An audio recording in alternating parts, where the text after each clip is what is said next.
Don, how'd you get started? Well, my voice started changing when I was about 12 years old, and I discovered its flexibility.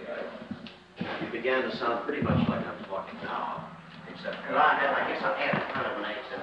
I was raised on the eastern shore of Maryland. If any of you know where that is, between Chesapeake and the Atlantic, a little town called Salisbury. Anyway, I brought up about 20 miles from Salisbury. Very, in fact, the name of the town was Chesterville. Some prognosis there or not as to my career destination, but I was very shy. When I was interested in ventriloquism and when my voice changed, I discovered I had a second voice. so I sent away 25 cents for a little booklet on how to be a ventriloquist. Boys, throw your voice, it said on the back of the magazine. Showed a guy with a trunk on his back and a voice coming out of it. Well, I got that, and along with it, they send you a little, I don't think they had plastic back in those previous days, but anyway, there was a little thing that you were supposed to be able to put in your mouth. They don't give you a kind of a stuff like that. Well, I couldn't make the darn thing work, so I threw it away. Because I could do that anyway. Now I just learned to talk without Too much going on there in the lip action. Pretty soon I was entertaining in rural community affairs. Not the affairs of the community, but, you know. Anyway, my folks had given me a ventriloquist dummy. And one thing led to another. I won an amateur contest on the radio. Edgar Bergen was very popular then. It was Edgar Bergen, Charlie McCarthy, and Jason Sanborn hour on the radio. And that kind of inspired me. And I took my dummy on to this variety show and amateur contest, won first prize. Pretty soon I was entertaining at other functions, making as much as $5 here, $7.50 there, in Maryland. And that led to my getting my own little radio show. I talked to the program manager. I was by then 15, still in high school, and asked if I might talk to him about getting a little one-man show. I wrote it, played all the characters, and pretty soon I had my weekly show. And I developed other character voices then. I never did impressions, but original characters, mainly because I couldn't. I never considered myself a mimic. Later on, after getting out of high school, I started acting in Baltimore, and that became more of a direction for me, I thought. But I was always pulled back by the ventriloquist thing. I could always pick up a few dollars doing what they call a casual, a split week. A couple of nights over in New Jersey or up in the Catskills doing my ventriloquist act. But eventually, in the Army, I took the dummy with me when I was drafted. He went into uniform. He was a T6. He was the only T6 in the Army. But we entertained, eventually, all over the country. I didn't go overseas at that time. Eventually, I wound up in the entertainment branch of infantry and met a lot of terrific people in show business who were in uniform, who were very helpful to me after I got out of the service, later in Hollywood and in New York. In fact, I joined AFRA in San Francisco while I was still in uniform, and doing some dramatic radio shows on KGO radio. Still rather pre-television era, so radio was important in those days. But I want to make a long story short here and get on with some of the activity here, because I know the young ones are getting a bit restless. They've had a lot of entertainment tossed at them today. Any other questions before I do that? Yeah, of course. One thing I want to ask you is that why is Scooby-Doo so popular? How come it has lasted so long as it has? Well, I'm frequently asked that, and I can only say it's a tribute to those who created the character, meaning Hanna and Barbera. And knowing the universal popularity of dogs, they've had a lot of dogs down through the years in their shows. Stop acting like a child. Pretty soon I'm going to introduce you to somebody that I think you really like. So just. But I think dogs are the universal pet. And then when you add the typical human foibles to a character such as Scooby, a certain amount of cowardice and being more like the average guy than some heroic dog. Somebody or something that we can all more or less identify with. I think think that's the secret to Scooby's success. Plus the fact that he and Shaggy and the other characters are sort of involved in the antics that made Laurel and Hardy popular back in the silent era.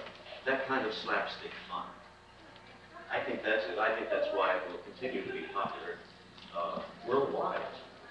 Could you share a little Scooby with us? Yes, I do. Would you like it to? In fact, I have some pictures of some of the cartoon characters. See if these young people can identify.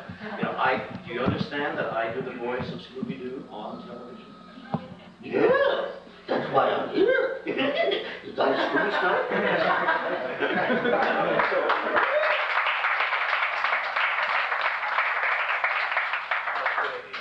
I've got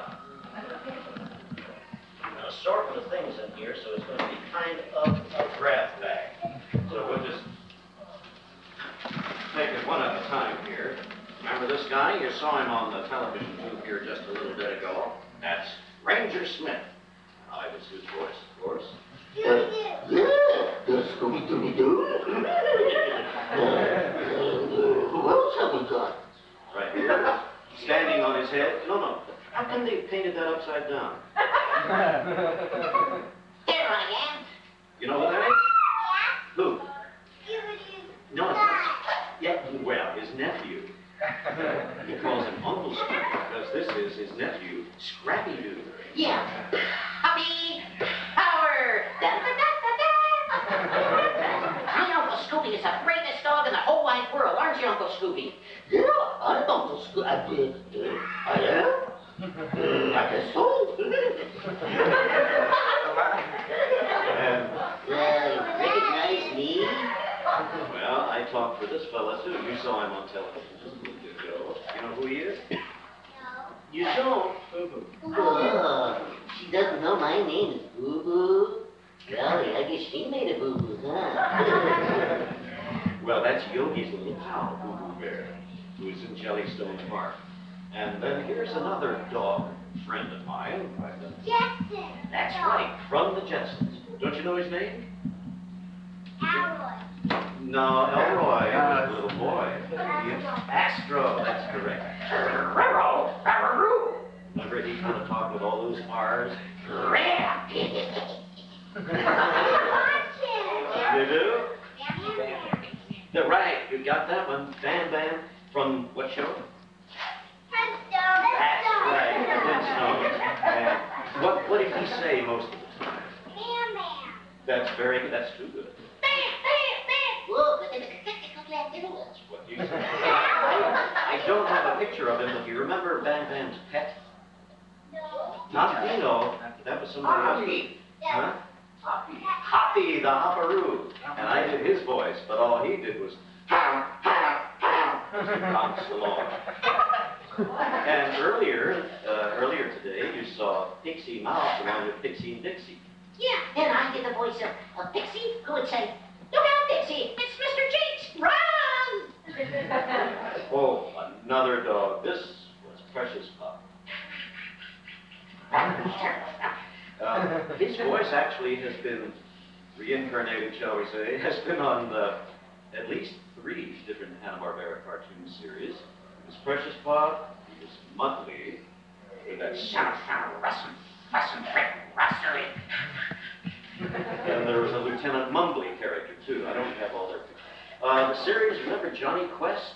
Well, that was Dr. Benton Quest, and that was probably the only cartoon other than some narration in which I did pretty much a Don Messick straight voice.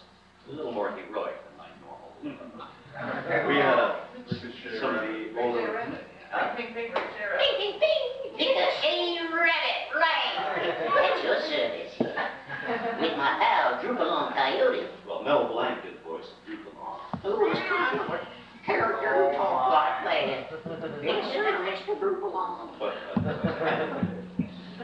and, Gargamel's cat. You know his name? That's right, Asriel. And Papa Smurf, right. Well, I do both of those characters. Yes, I'm the voice of Papa Smurf, and I'm delighted to be that. Oh, but sneaking up behind me is... Israel. And There's Papa Smith again. Oh, my goodness. I am so handsome. yes, and modest too, Marcia. Well, those are Oh, just a few.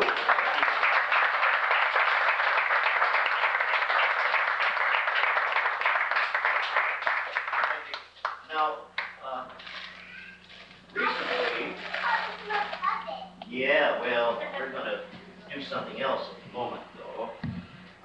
Because the cartoon series that I've been fortunate enough to be in over the past 30 years have been so popular worldwide, in the past couple of years I've had the opportunity of visiting abroad, places such as England, that was last November, and before that, New Zealand twice within a 6-month period, and also Australia, and being interviewed on radio and television, and visiting hospitals, visiting a lot of children, your age, some younger, some older, some who aren't nearly as lucky as you are, because some of them are very, very sick.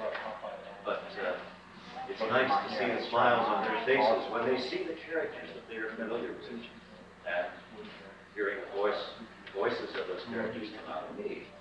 Well, I met a fellow in England a couple of years ago. I was over there being a guest on one of their young people's television shows. And I decided I had to have him travel with me because he travels light. He doesn't take up a lot of space. And he has been back to New Zealand, where he came from originally. He has been to England with me. He's been in hospitals and schools all over the country. And I'd like you to meet this chap here, whose name is Monty Auckland Wellington III. How do you do? That's right. Hello. So, you know where he's from? As I just said, he's from New Zealand. Although I met up with him in England. That's right. And you're some kind of a bird. You know what kind of a bird he is? I'm some kind of a bird, all right. Yes, you certainly are. You're I'm not a chicken, that's for sure. no, I know you're not a chicken. Not even Kentucky Fried. What kind? You're a Kiwi. That's right. Somebody over there got the correct identification. That's right. Well, but there's something strange about kiwi birds. You know, kiwis can't fly. It's a bird that doesn't fly. No, I'm scared of heights. Yes, that's ridiculous. I get airsick. A bird that is scared of heights and gets airsick, that is, I don't believe that, but, Well, it's true. yeah, I'll accept that. But you must have some special talents if you don't fly. Well, I do bird calls. You do bird calls. Let's hear the true cry of the kiwi. All right. Ready? I'm ready. You all set? Yes, here we go. That's not a kiwi. That's a rooster. Oh, all right. Try again. Okay. The true cry of the kiwi. No, that's a pigeon. One more chance. All right. That's a crow. Just one more chance. Oh, all right. Kiwi, kiwi, kiwi. Well, all right, that's it. Look, I'm going to put you aside. I'm going to introduce somebody else to you.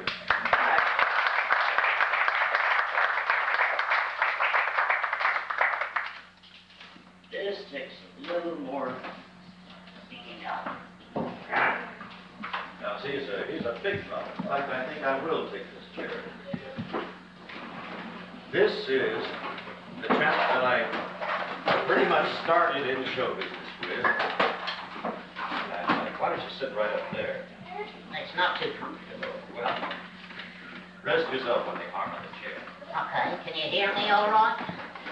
Don't do the New Zealand accent. Okay, all right. You know, I get into kick here. This is Woody DeForest. Where? That's my name, too. No, that's your name, Woody. Now listen, remember when we used to do those shows back in Maryland and then all over the country when we were in the Army? I sure did. And look now. Look out here into this sea of faces. Yeah. I see some faces that need looking into. Woody, that's not what I mean. I want you to be on your best behavior today because after all, look at these young faces we have here. I want you to impress them with what an outstanding young chap you were when you were in school. Yes, I was. I was outstanding in the hall, I was outstanding in the yard. Most of the time, I guess. That isn't quite what I meant. Now, as long as you're here, Woody, wouldn't you like to sing a song for the boys and girls? Well, I don't know. What did you have in mind? Well, so often when we've traveled abroad, they kind of like to hear Yankee Doodle. The children enjoy that. Okay, y'all set? I'm all set. Because if he's not, I'm sure not. Okay.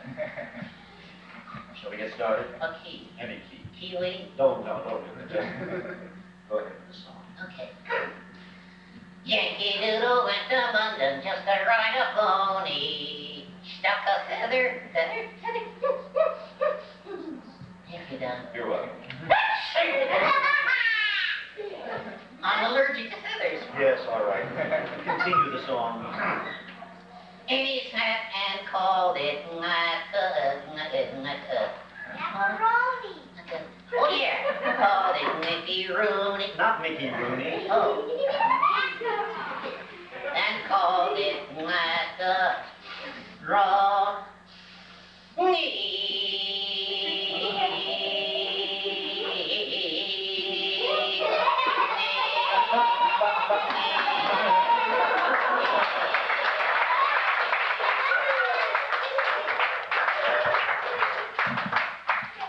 Well, what do you call that? a long stick of macaroni. That's nice.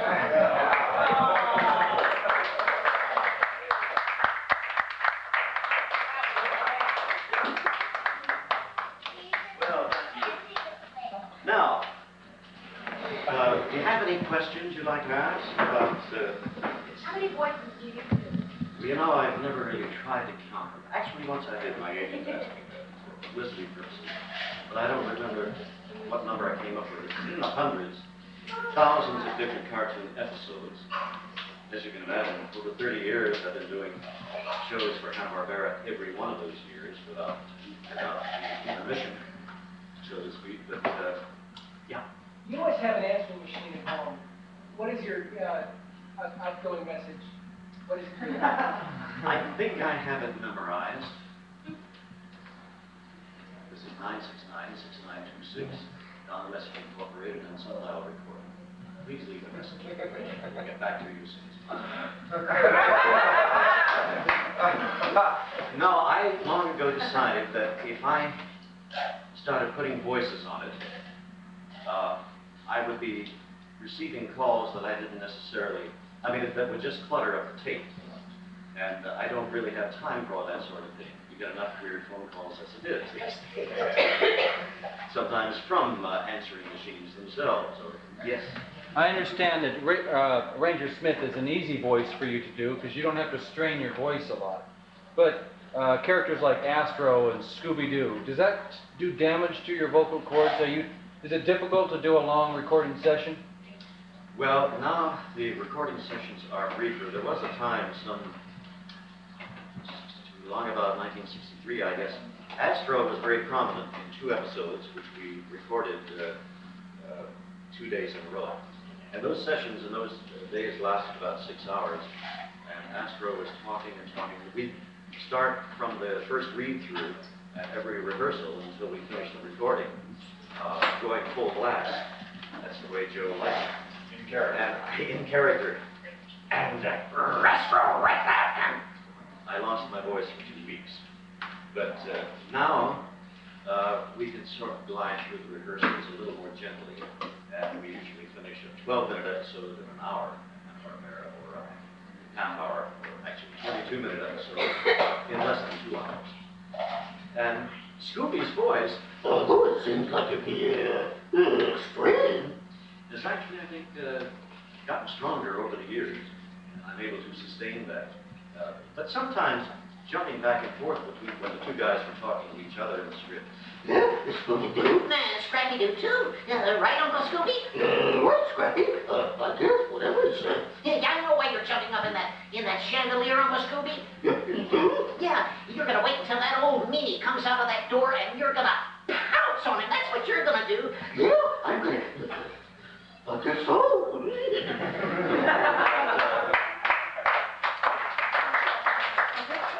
John, one thing I'm curious about, something that you do because I can't imitate it, maybe Oregon or somebody else, I can't.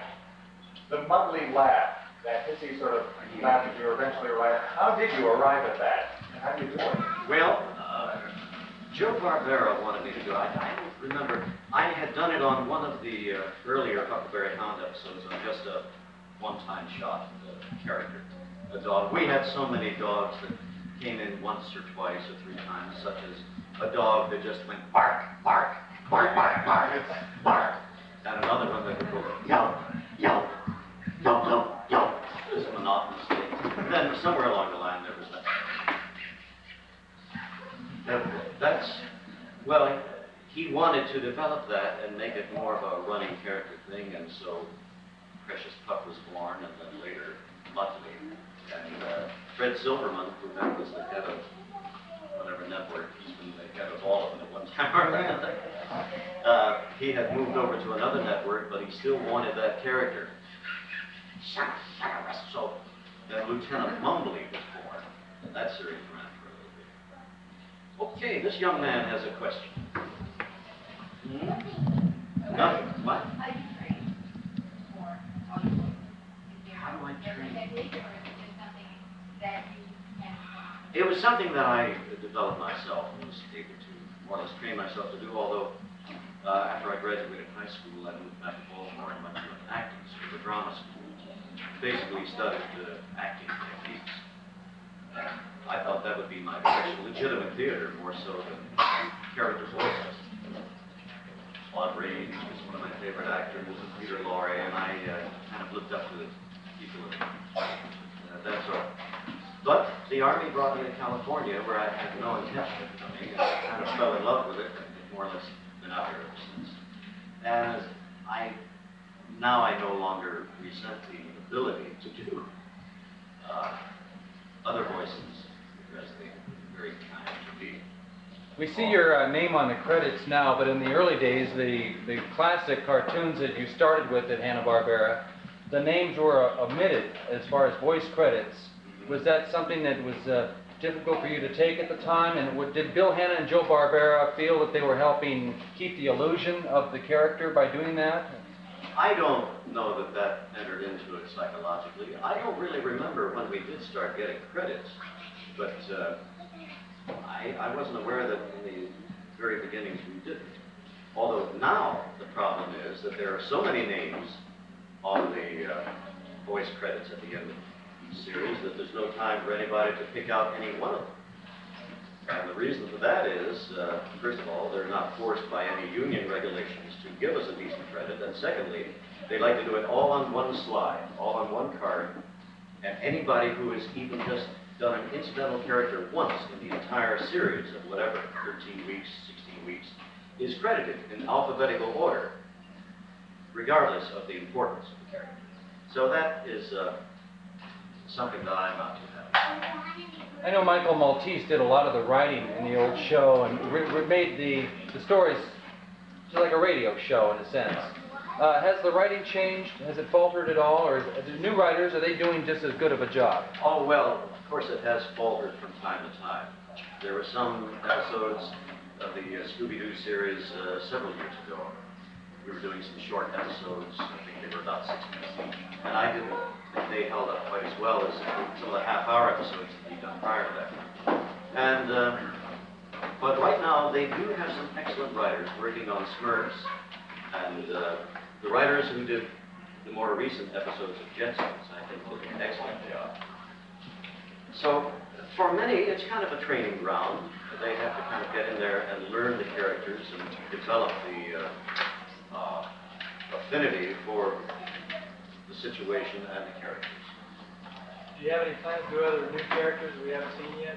The plans are not always entirely up to me. Well, I'm currently a character that I enjoy doing on a fairly new series called Foofer. Peppy is a recurring character. And he talks like this. Oh, there's someone hiding in the piano. A little, something like that, yeah. It's a little annoying dog. We've been talking about your performances for children, but you're also an actor. Can you talk about some of the acting you've done in movies and television? Well, I haven't done much in the way of movies. I was in a sitcom series 3 years ago for MTM Productions called The Duck Factory. Thank you. I thought it was a good series, but I don't think NBC understood it. Or maybe Brandon Tartikoff didn't understand it. I don't think he likes cartoons anyway. And it was about a funky little Hollywood sitcom, funky little Hollywood cartoons called Buddy Winkler Productions, and they hired me to play the part of the voice man. So I was Wally Wooster, who did Dickie Duck. A number of other characters. That was fun. I enjoyed it. Although I came to realize that I really enjoyed doing this kind of work more than cartoons, because we get in and out and do it so fast. Whereas on the set doing a television series, there's so much downtime, so much sitting around twiddling your thumbs or whatever people want to do while they're waiting for the first team to be called up. In other words, the actors. They have a second team, which are the stand-ins for the lighting, so they don't have to stand there. People who approximate our size and coloring, who are on the set mainly for that purpose. And they also do background gate clears. They're there for the lighting purposes, and while the camera's being moved, they take the burden off us of standing under the hot lights. And the first team is called up, and we do our thing for 20, 30 minutes, repeating the same scene over and over until you get it right. And then there's another hour or two while they move the cameras and change the set. And that to me got rather boring. Meanwhile, I was thinking about all of the other jobs and auditions that I was missing out in the real world. Not every... Oh, sorry. Go ahead. I was going to ask, did you have anybody, as you were going through that field and all that you looked up to, that you admired as a talent like that you... Well, I was an avid radio listener as a child. And I grew up listening to shows such as Jack Benny and Fred Allen. And I greatly admired Jack Benny. I thought he was my favorite comedian. I thought the writing was just fabulous in that radio series. And actors, as I mentioned earlier, Claude Rains, Peter Lorre, character actors such as that, were those that I hoped to be able to not imitate, but emulate to some extent. As a matter of fact, Papa Smurf's voice, when he was being developed at the beginning of the series, I kind of thought in terms of a Claude Rains, but without the English accent. Because he has that kind of gravelly quality to him. I can't begin to imitate Claude Rains, but I think that it was in that genre, shall we say. Anything else? Yes. Back to that.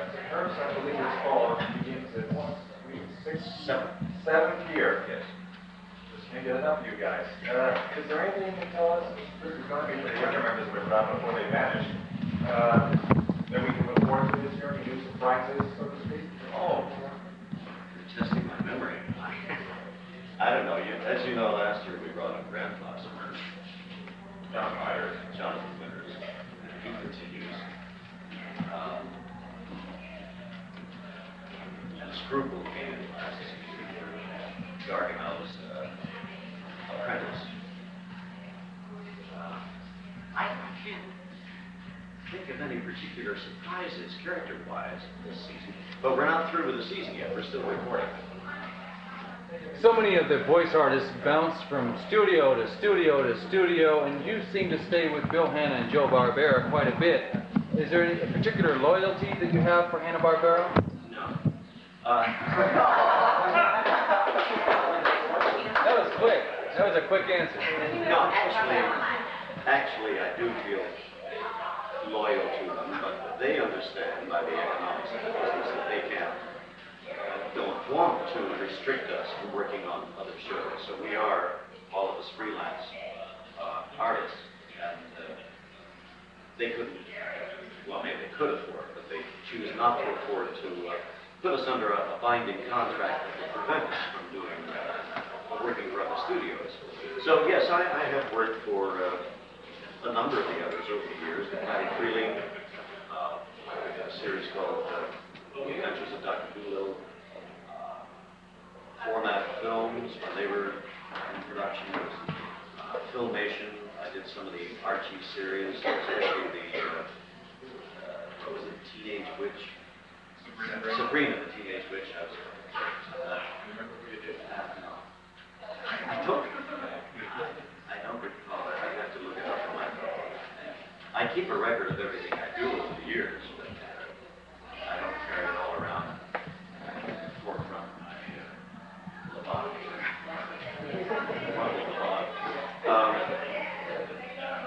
And other studios. I've worked for Marvel Comics, did some of the Transformers. But genuinely, I can say I get more fun out of the work that I do for Hanna-Barbera. I think it works both ways too. I think I've been so strongly identified with Hanna-Barbera Productions over the years that some of the other studios might consider that I'm perhaps too familiar. Although I think when I audition, I do something that's quite different. That's up to them. We have, the business has expanded so, and we have so many up-and-coming young people, and it's good for the business, that is true, who are, in 30 years ago when Dawes and I started doing cartoons, there were maybe a dozen or so of us who specialized in this kind of work. And now there are some 300 or so, basically.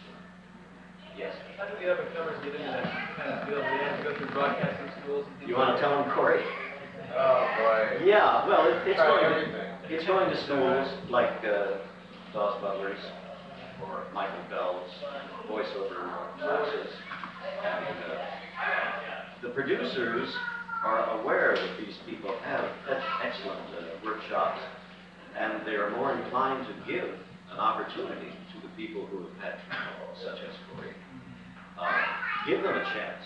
First, general auditions, or maybe auditioning for a specific character of a new series that's coming up. So that's how they get in. But it's usually through the assistance of, first of all, applying their own talents in the training, learning the techniques through such excellent advisors and coaches as I know you came all the way from Santa Barbara, and on a beautiful day you could have spent at the beach or away from the cartoon characters, and thanks for giving your day up and being part of this whole